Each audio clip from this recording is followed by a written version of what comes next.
Aí, galera do apoio, vão para essa aula de hoje, uma aula densa, muito conteúdo, trata-se do naturalismo, esse movimento pertencente ao grande realismo, ou se quiser, ao grande materialismo do final do século XIX. A gente tem que pensar sempre como um realismo naturalista. Essa seria a ideia desse conteúdo, ou seja, uma vertente do realismo mais biológica, mais preocupada com a ciência. E eu escolhi essa imagem aí que vocês estão vendo, essa imagem aí. Depois de ter visto esse quadro, eu fiquei encantado e depois num museu muito próximo ao Museu d'Orsay, e eu me lembro que eu gravei na memória, não tirei foto, eu gravei na memória o quadro e fiquei procurando na internet Menino com Flores até encontrar. Para mim é um quadro que representa muito bem esse naturalismo. Observe a data, 1885. O Fernand Pelés, um mártir ou pequeno vendedor de violetas. Por que eu trouxe essa imagem? Para a gente entender bem o naturalismo. Observem com bastante atenção, vocês vão ver aí o menino com trajes extremamente despojados, né? Um menino pobre, vamos dizer assim, sujo, a gente vê a sujeira dos pés, a sujeira do próprio corpo do menino. Esse menino trabalha vendendo violetas, porque o título nos diz que floré. Ele está cansado, se escora numa parede e acaba descansando, talvez brevemente, né? Esse quadro, as pessoas diriam na época, mas por que o pintor trabalhou com uma tela assim, né? Por que o pintor coloca essa realidade tão crua ao olhar das pessoas? Evidentemente, nós já conversamos sobre isso, a fotografia trouxe isso com uma enorme força. E o naturalismo é a escola artística do final do século XIX que melhor retrata a realidade social. Vou repetir, o naturalismo é a escola literária do século XIX que melhor retrata as condições, né, da realidade social, ou, se quiserem, que melhor retrata a medula do marxismo, que é o conflito de classes. Então esse menino representa aquela classe que nunca apareceu na arte, representa aquela figura do pequeno proletariado, naquilo que mais tarde vai se chamar de lumpenproletariado. É um menino pobre, cansado, está ali tentando vender as flores dele, nota que ele adormeceu, uma mãozinha ainda está rígida sobre a caixinha de madeira, e a outra acaba de deixar pender, cair uma violeta. Então é uma imagem, para mim, espetacular e representa muito bem os princípios do naturalismo, como nós veremos agora. Esse outro quadro aqui, do Gilles Breton, é um quadro em que aparecem mulheres no trabalho. Nós vemos isso no realismo, né?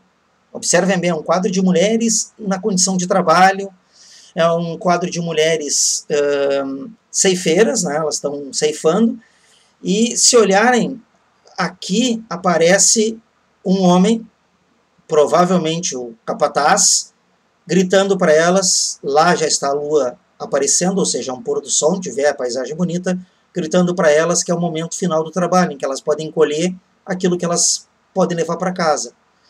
É um quadro de proletariado. O naturalismo evidencia mais ainda a força desse proletariado. Uma coisa que nós veremos agora aqui é as origens, no caso literárias, né, desse naturalismo. Nas origens está o nome de Émile Zola, escritor francês, o homem que escreveu o Romance Experimental. Tem aí uma ideia nova. Um romance experimental é um romance que vale como um experimento científico. É quase uma feira de ciências, né? O romance tem uma tese, daí a expressão que aqui nós temos, ó, romance de tese. É um romance que tem uma tese científica. No caso europeu, era uma tese muitas vezes ligada a condições de trabalho. Né? O caso do Germinal, de Émile Zola, vai muito mais quanto a isso, as condições de trabalho. São condições muito mais sociais de um mundo, né, já mais envolvido como o europeu. No nosso caso, americano e sobretudo brasileiro, no caso brasileiro, então mais específico ainda, a questão racial é um dos grandes elementos. Então os romances eram escritos para comprovar teorias raciais, para comprovar teorias deterministas, eugênicas, algo muito importante que a gente vai ver no romance brasileiro.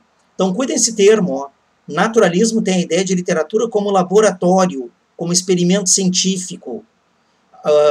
Romance de tese só vai servir para romance naturalista e para aqueles romances que virão depois no romance de 30, que são romances neonaturalistas. Então a origem está aqui. O termo naturalista, não se esqueçam, é um termo emprestado da ciência. O naturalista no século XIX era um biólogo. Cuidem dessa expressão, é um biólogo. Então é como se o escritor assumisse a condição de biólogo para identificar no ser humano essas questões relativas à sobrevivência, à raça, à evolução, à espécie. Então, muito importante, naturalismo não tem nada a ver com natureza nesse sentido assim, de paisagem, aquilo que o romantismo trazia. Naturalismo aqui tem a ver com a natureza humana, a natureza de bicho do ser humano. Uma coisa fundamental, como vem repetindo, é a ideia do proletariado. Se olharem aqui, ó, esse quadro do Lermite, o pagamento dos segadores, isso é uma cega, essa coisa aqui ó, é uma cega, né? Então, os segadores são esses trabalhadores de alfange, foice. Notem que a mulher está aqui com um filho no colo, esse acabou de receber, né, provavelmente seja o marido dela, ela está olhando quanto que eles receberam. Aqui estão capatazes pagando, aqui está o feno, o trigo, sei lá, o que eles escolheram. Essa cena é muito naturalista, ou seja, aquela idealização da figura feminina, a dondoca, delicada, espera do homem amado, se converte agora nessa figura. As mulheres que têm duplas e até triplas jornadas, ao mesmo tempo que ela é esposa, ela trabalha também e ainda é mãe nessas circunstâncias todas. O naturalismo adora pegar essas relações humanas que, levadas às condições sociais extremas, mostram a natureza verdadeira do ser humano. Então, dentre as características, eu enumerei aqui as seguintes. Primeira característica, objetividade científica. Essa objetividade científica ela é fundamental para a gente entender o naturalismo. Havia objetividade no realismo, evidente que sim. Só que a objetividade científica é biológica, aplicada a essas condições de ciência, uma ciência, a ciência biológica extremamente recente, né? Descoberta de micro-organismos, descoberta de causas naturais para doenças e não causas místicas, por exemplo. Então a objetividade científica está inserida nas ideias também do positivismo. Então essa ideia do racionalismo metodológico, a ideia de criar um método. Se eu tenho uma tese, uma teoria biológica, eu escrevo um romance e aplico isso. O romance serve para comprovar a minha tese biológica, por isso o racionalismo metodológico, que aqui aparece, né, do nosso amigo Auguste Comte. Não se esqueçam do Auguste Comte. Nosso segundo travessãozinho aí que aparece, ó, análise do coletivo sobre o individual. Isso porque nós sabemos desde o darwinismo que pouco importa as atitudes individuais. Ou seja, o indivíduo pode... ele não serve como prova biológica. Uma borboleta que nascer sem asas não é a prova de que todas as borboletas são seres sem asas. Por isso que o naturalismo elimina aquela ideia romântica do indivíduo, que o realismo ainda força a gente, mas força o indivíduo pela precariedade, né? Como exemplares da precariedade humana. Agora aqui não, o indivíduo pertence a um grupo, ou seja, o indivíduo é um membro de uma espécie. Por isso que o coletivo está acima do individual. O naturalismo é muito forte na representação das coletividades, sobretudo dos conflitos de classe. Eu botei aqui um exemplo do Curtiço, os exemplos que eu peguei são do Curtiço, a nossa obra-prima, de Aloysio Azevedo, e a gente vai observar que a descrição do Curtiço é verdadeiramente a descrição de um ser vivo. O Curtiço é um personagem, né? Sempre se falou isso, é um clichê literário e verdadeiro, e essa ideia, portanto, de que ele é um ser vivo, ele nasce, cresce, se reproduz. Então acompanhem comigo. Eram 5 horas da manhã, e o Curtiço acordava, abrindo não os olhos, mas a sua infinidade de portas e janelas alinhadas. Daí a pouco, em volta das bicas, era um zum-zum crescente, uma aglomeração tumultuosa de machos e fêmeas. Uns após outros lavavam a cara incomodamente debaixo do fio de água que escorria da altura de uns 5 palmos. O chão inundava-se. As portas das latrinas não descansavam, era abrir e fechar de cada instante, ou entrar e sair sem tréguas. Não se demoravam lá dentro e vinham ainda arrumando as calças ou as saias. As crianças não se davam ao trabalho de lá ir. Despachavam-se ali mesmo no capinzal dos fundos, por detrás da estalagem ou no recanto das hortas. O rumor crescia, condensando-se. O zum-zum de todos os dias acentuava-se. Já não se destacavam vozes dispersas, mas um só ruído compacto que enchia todo o cortiço. Começava a fazer compras na venda, ensarilhavam-se discussões e rezingas, ouviam-se gargalhadas e pragas. Já não se falava, gritava-se. Sentia-se naquela fermentação sanguínea, naquela gula viçosa de plantas rasteiras que mergulhavam os pés vigorosos na lama preta e nutriente da vida, o prazer animal de existir, a triunfante satisfação de respirar sobre a terra. Então, olhem bem, as pessoas ali deixam a condição humana de educação, estética, todos os elementos humanos não interessam, elementos da cultura não interessam mais, e o ser humano é reduzido à condição de natura. Por isso que parece que o prazer animal de existir é que conduz as pessoas no cortiço, marca típica do naturalismo. Outro quadro belíssimo, né, do von Harkheimer, tentando aprender aqui alemão, Tempos Difíceis. De novo a questão do proletariado. Vejam, a mãe com os filhos, a sacola aqui. Aqui estão as ferramentas de trabalho, o pai de família, uma estrada em que aparecem pessoas, a esperança vã de conseguir trabalho. Esperança vã do trabalho. O trabalho é um tema, aliás, o trabalho é a palavra-chave do marxismo e é uma palavra-chave também no naturalismo. É um tema-chave no naturalismo. Então aqui entra essa ideia de romance sociológico, romance como representação, né, quando a gente fala sociológico, representação daquela nova ciência que o nosso amigo Augusto Comte trouxe ao mundo, a sociologia. Então o naturalismo é o que melhor traduz as questões, os problemas sociais. Pensando em Brasil, um país pleno de problemas sociais, o naturalismo ilustrou muito bem essa confusão, inclusive, entre império e república, as emergências sociais que o país vivia. Então, a gente fala desse tipo de tema, tema de patologia social. O que é patologia social? É emprestado na medicina, né? Patologia, a causa da morte, a causa da doença. Então, aplica-se um termo das ciências naturais à literatura. Patologia social é o abandono de criança, patologia social hoje para nós é o crack, patologia social é a falta de moradia. São todos problemas sociais que nós vivemos. Inclusive, se usam termos hoje como termos tirados, por exemplo, do câncer, né, como a ideia de um problema social de uma região acaba se transmudando para outra.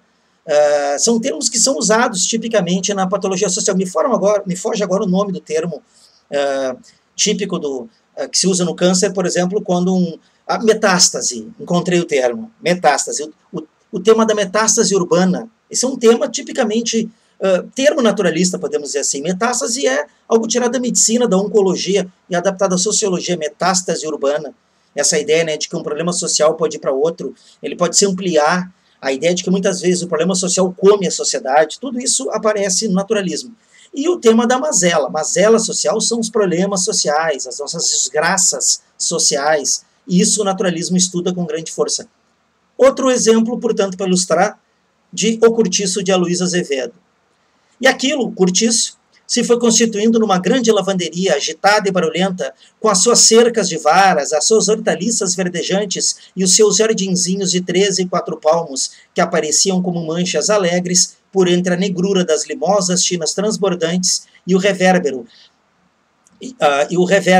das claras barracas de algodão cru, armadas sobre lustrosos bancos de lavar.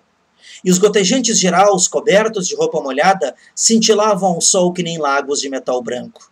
Observe a descrição. É uma descrição, inclusive, ativa, né? Animista. Parece que as coisas têm vida, os bichos, evidentemente, né? Mas parece que o cenário tem vida. Essa é a marca do naturalismo, uma descrição animista.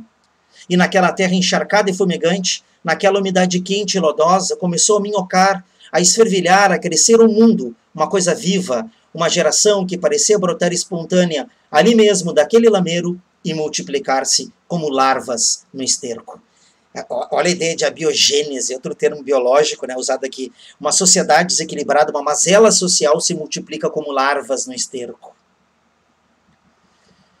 O naturalismo, o realismo e o naturalismo foram muito fortes na Rússia.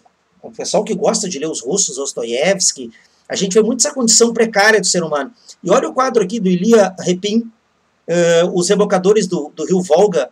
Olha a condição animalesca dessas figuras humanas aqui. A gente vê essa condição. São bichos puxando, estão atrelados ao barco, ó, e estão puxando o barco.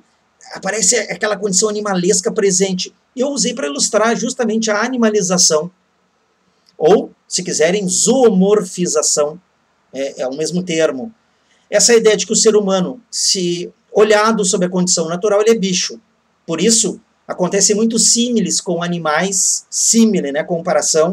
No momento em que um ser humano é descrito com uma tromba, ele é grande, poderoso, aí ele começa a ficar um elefante, isso é um símile. Em geral, os personagens do Aloysio Azevedo carregam o símile do início ao fim.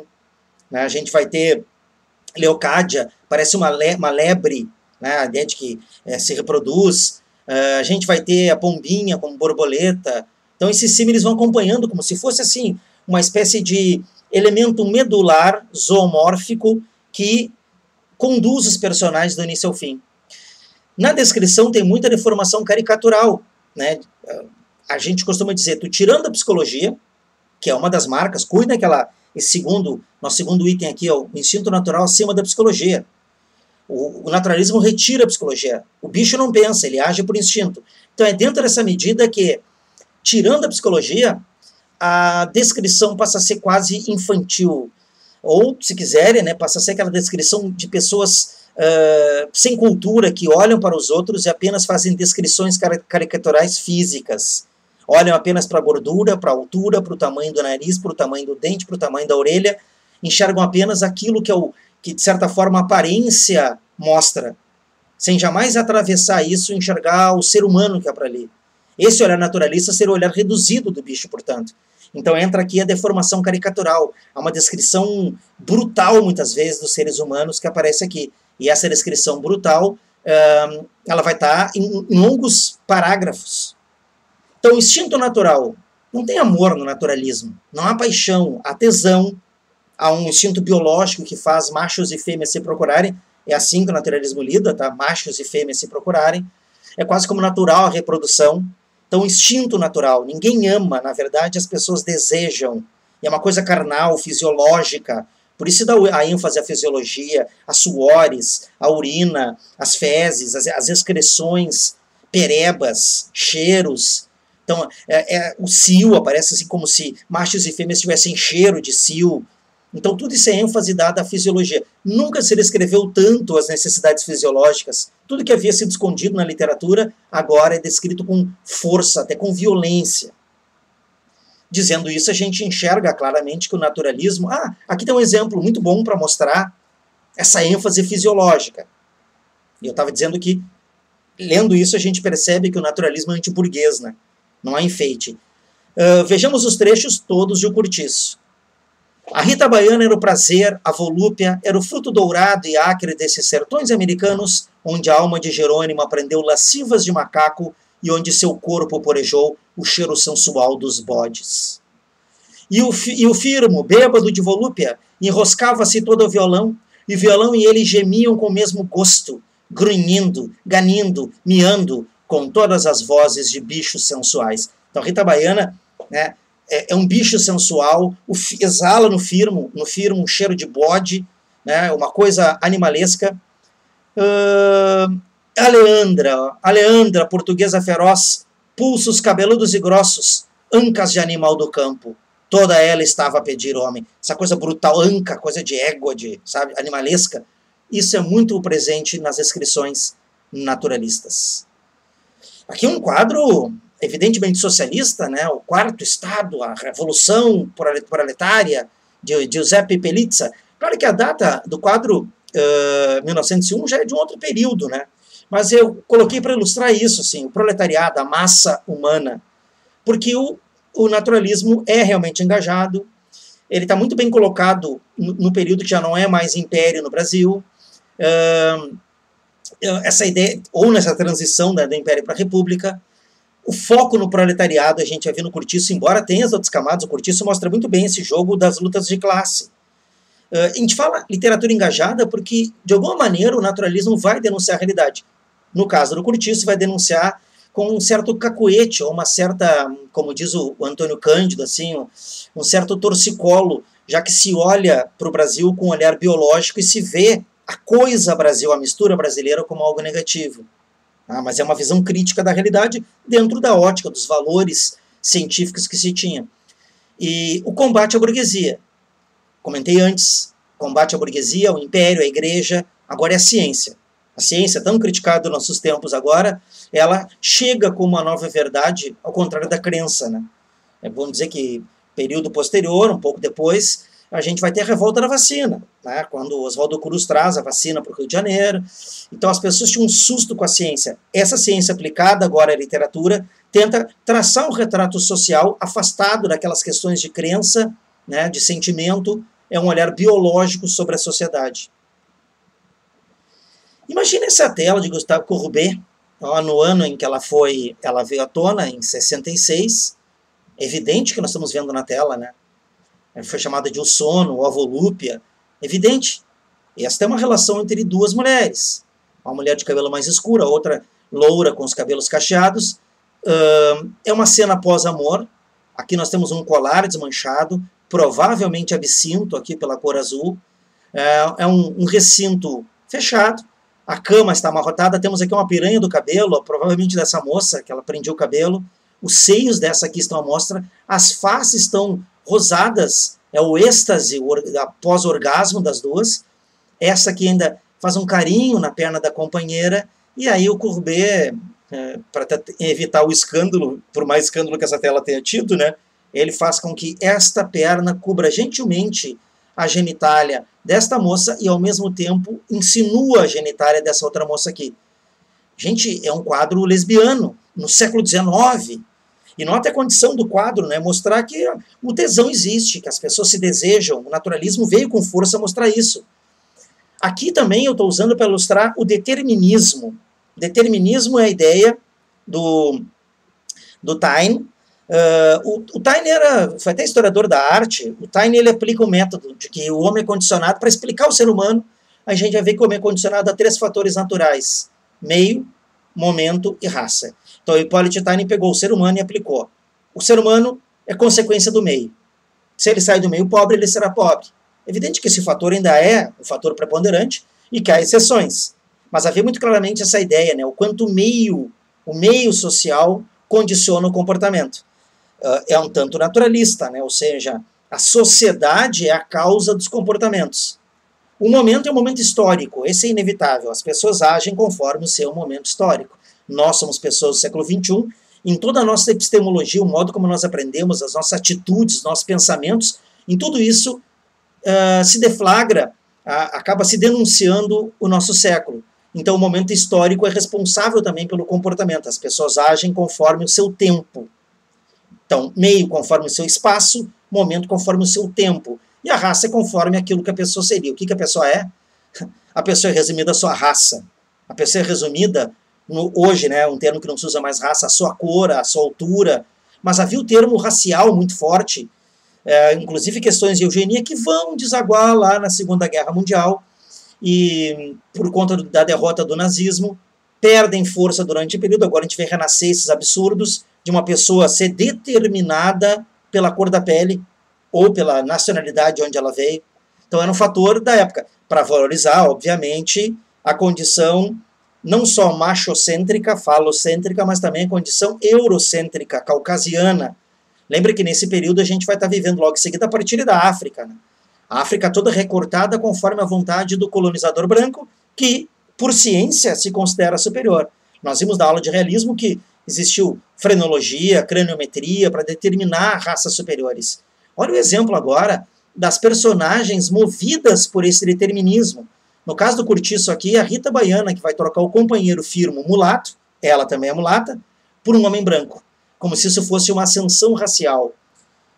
Leiamos compreendendo o sentido disso numa época, né? Com o olhar crítico de hoje para essa época. Rita Baiana amara-o a princípio por afinidade de temperamento, pela irresistível conexão do instinto luxurioso e canalha que predominava em ambos. Depois continuou a estar com ele por hábito, por uma espécie de vício que amaldiçoamos sem poder largá-lo. Mas desde que Jerônimo propendeu para ela, Jerônimo é o português branco, Fascinando-o com a sua tranquila seriedade de animal bom e forte, o sangue da mestiça reclamou seus direitos de apuração e Rita preferiu no europeu o macho de raça superior.